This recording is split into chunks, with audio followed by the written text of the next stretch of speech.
ফিলিস্তিনে বর্বরোচিত গণহত্যা, ভারতে ওয়াকফ বিল পাশ ও মুসলিম অধিকার খর্ব করার প্রতিবাদে বায়তুল মোকাররমের উত্তর গেটে সমাবেশ ও গণমিছিল করছে জমিয়তে উলামায়ে ইসলাম বাংলাদেশ। সেখানে আছেন সহকর্মী ইকবাল অনেক। সরাসরি চলে যাচ্ছি তার কাছে।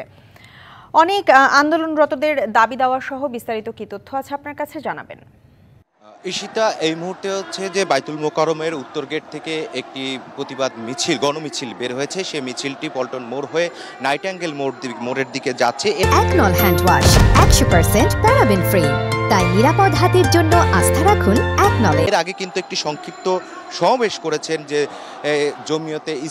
জমিয়তে উলামায়ে ইসলামী বাংলাদেশের যে নেতাকর্মীরা রয়েছেন, তারা সেখানে কিন্তু ফিলিস্তিনে যে বর্বরচিত গণহত্যা এবং হামলা চলছে সেই হামলার প্রতিবাদ জানিয়েছেন এবং বিশ্বের যে জাতিসংঘ এবং অন্যান্য যে সংগঠনগুলো রয়েছে তারা এ পর্যন্ত কোনো পদক্ষেপ নেয়নি। সে তারই প্রেক্ষিতে কিন্তু তারা এখানে কিন্তু আপনার প্রতিবাদ ও নিন্দা জানিয়েছেন। এবং এখানে যে নেতারা আছেন তাদের সঙ্গে আমরা একটু কথা বলার চেষ্টা করব, তারা আজকে কি কি দাবি নিয়ে এই আন্দোলন করছেন।